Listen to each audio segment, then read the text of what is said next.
आप सभी का हमारे इस YouTube चैनल मुंबई मायानगरी पर हार्दिक स्वागत है। इस वीडियो में रामायण से जुड़ी कुछ नई जानकारी मिलेगी। आइए देखते हैं कुछ रामायण काल के रहस्य।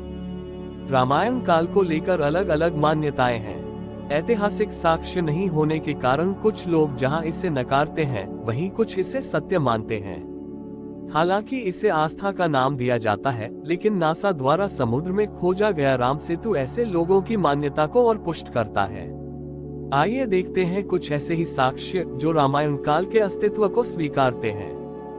कहा जाता है कि लंकापति रावण के महल, जिसमें अपनी पटरानी मंदोदरी के साथ निवास करता था, के अब भी अवशेष मौजूद हैं। ये वही महल है जिसे पवन पुत्र हनुमान ने लंका के साथ जला दिया था। लंका दहन को रावण के विरुद्ध राम की पहली बड़ी रणनीतिक जीत माना जा सकता है, क्योंकि महाबली हनुमान के इस कौशल से वहां के सभी निवासी भयभीत होकर कहने लगे कि जब सेवक इतना शक्तिशाली है तो स्वामी कितना ताकतवर होगा, और जिस राजा की प्रजा भयभीत हो जाए तो वह आधी लड़ाई तो यूं ही हार जाता है। गुसाई जी पंक्तियां देखिए।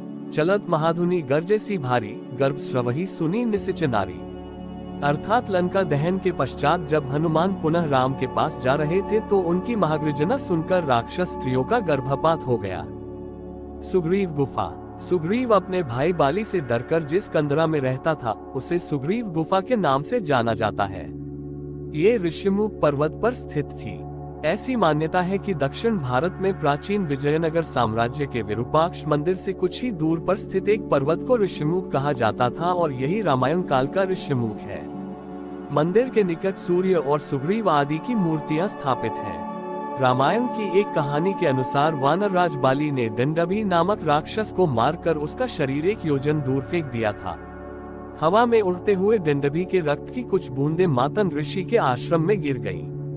ऋषि ने अपने तपोबल से जान लिया कि यह करतूत किसकी है।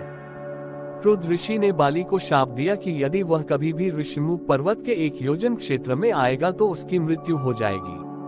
ये बात उसके छोटे भाई सुग्रीव को ज्ञात थी, और इसी कारण से जब बाली ने उसे प्रताड़ित कर अपने राज्य से निष्कासित किया तो वह इसी पर्वत पर एक कंदरा में अपने मंत्रियों समेत रहने लगा। यहीं उसकी राम और लक्ष्मण से भेंट हुई, और बाद में राम ने बाली का वध किया और सुग्रीव को किष्किंधा का राज्य मिला।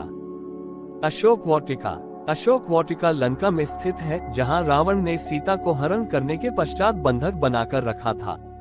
ऐसा माना जाता है कि एलिया पर्वतीय क्षेत्र की एक गुफा में सीता माता को रखा गया था, जिसे सीता एलिया नाम से जाना जाता है। यहाँ सीता माता के नाम पर एक मंदिर भी है। यहीं पर आंजनेय हनुमान ने निशानी के रूप में राम की अंगूठी सीता को सौंपी थी। ऐसा माना जाता है कि अशोक वाटिका में नाम अनुरूप अशोक के वृक्ष काफी मात्रा में थे। राम की विरह वेदना से दग्ध सीता अपनी इहलीला समाप्त कर लेना चाहती थी। वे चाहती थी कि अग्नि मिल जाए तो वे खुद को अग्नि को समर्पित कर दें। इतना ही नहीं, उन्होंने नूतन कोम्पलों से युक्त अशोक के वृक्षों से भी अग्नि की मांग की थी। तुलसीदास जी ने लिखा भी है, नूतन किसलय अनल समाना, देही अग्नि जन कर ही निदाना। अर्थात तेरे नए पत्ते अग्नि के समान हैं, अतः मुझे अग्नि प्रदान कर और मेरे दुख का शमन कर। राम सेतु। राम सेतु, जिसे अंग्रेजी में एडम्स ब्रिज भी कहा जाता है, भारत तमिलनाडु के दक्षिण पूर्वी तट के किनारे रामेश्वरम द्वीप तथा श्रीलंका के उत्तर पश्चिमी तट पर मन्नार द्वीप के मध्य चूना पत्थर से बनी एक श्रृंखला है। भौगोलिक प्रमाणों से पता चलता है कि किसी समय ये सेतु भारत तथा श्रीलंका को भूमार्ग से आपस में जोड़ता था। ये पुल करीब 18 मील 30 किलोमीटर लंबा है। ऐसा माना जाता है कि 15वीं शताब्दी तक पैदल पार करने योग्य था। एक चक्रवात के कारण ये पुल अपने पूर्व स्वरूप में नहीं रहा। राम सेतु एक बार फिर तब सुर्खियों में आया था जब नासा के उपग्रह द्वारा लिए गए चित्र मीडिया में सुर्खियां बने थे। समुद्र पर सेतु के निर्माण को राम दूसरी बड़ी रणनीतिक जीत कहा जा सकता है, क्योंकि समुद्र की तरफ से रावण को कोई खतरा नहीं था और उसे विश्वास था कि इस विराट समुद्र को पार कोई भी उसे चुनौती नहीं दे सकता।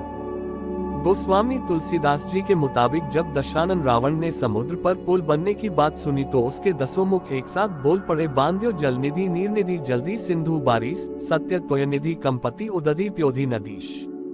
मानस के इस दोहे में आपको समुद्र के 10 पर्यायवाची भी मिल सकते हैं। मानस और नासा से इत्र महाकवि जयशंकर प्रसाद की पंक्तियों में भी राम सेतु होने के संकेत मिलते हैं। सिंधु सा विस्तृत और अथाह, एक निर्वासित का उत्साह दे रही अभी दिखाई भग्न मग्न रत्नाकर में वह राह।